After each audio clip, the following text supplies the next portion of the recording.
Professional విషయాలు సౌకర్యవంతంగా మారతాయి. మరియు ఈ రోజు రాశివారి లావాదేవీల అవగాహన కలిగి ఉండాలి. ఆత్మధైర్యాన్ని పెంచుకోవాలి. వాస్తవాలను కొనసాగించాలి. ప్రైవేటు సబ్జెక్టులలో ఓపికగా వ్యవహరించడం వల్ల మేలు కలుగుతుంది.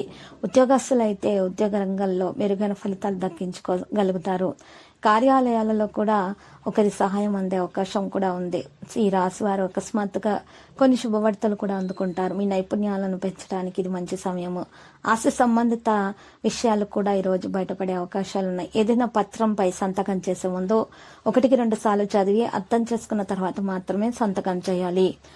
ఈరోజు ఈ రాశి వారు ఏదైనా కొత్త ప్రణాళికలు చేపట్టినట్లయితే దాంట్లో విజయవంతులు అవుతారు. మరి ఈ రోజు విద్యార్థులు కొత్త కోర్సులో చేరాలనుకుంటే శుభదినముగా ఉంటుంది. నిరుద్యోగులకు ఉద్యోగం కోసం ప్రయత్నాలు చేస్తున్న వారికి రెజ్యూమ్లు పంపించడానికి కూడా ఇది మంచి సమయమే. మీరు ఈరోజు అధిక ఖర్చులు చేయడం అనేటటువంటి మీ అలవాటును మార్చుకోవాలి. అన్ని రంగాల్లో మెరుగైన పరిస్థితులు సంభవిస్తాయి.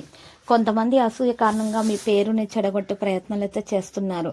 కాబట్టి ఈ రోజు మీరు శత్రువుల నుంచి ఎటువంటి హాని చేరకుండా ఉండటానికి మెడలో 7ముఖి రుద్రాక్షను ధరించండి. అప్పుడు మాత్రమే మీకు ఎటువంటి హాని అనేది ధరించరదో అంతా కూడా శుభప్రదంగా ఉంటుంది. కొత్త ఇల్లు వాహనం కొనాలనే ఆలోచన మీలో కలుగుతుంది. శుభవార్త కూడా అందుతుంది. అత్త మామయ్యల నుండి లాభం కూడా దక్కే అవకాశాలు ఉన్నాయి. లక్కీ సంఖ్య 49 మరియు లక్కీ కలర్ అయితే ఊదా. పరిహారంలో మరి ఈ రోజు రాశివారు మాత్రము రాఘవేంద్ర స్వామి ఆలయ దర్శనం చేసుకోవాలి. రాఘవేంద్ర స్వామి స్తోత్రాలను పఠించడం వల్ల మేలు కలుగుతుంది. ప్రతిరోజు ఈ విధంగా రాశి ఫలాలు తెలుసుకోవడానికి వీడియోని తప్పకుండా లైక్ చేయండి. క్రింద కనిపిస్తున్న రెడ్ కలర్ సబ్స్క్రైబ్ బటన్ ని తప్పకుండా క్లిక్ చేయండి. లైక్ మరియు సబ్స్క్రైబ్ చేసిన వారికి ఈ రోజు ఏదో ఒక శుభవార్త వినాలని నేను దేవుణ్ణి ప్రార్థిస్తున్నాను. Thank you for watching this video.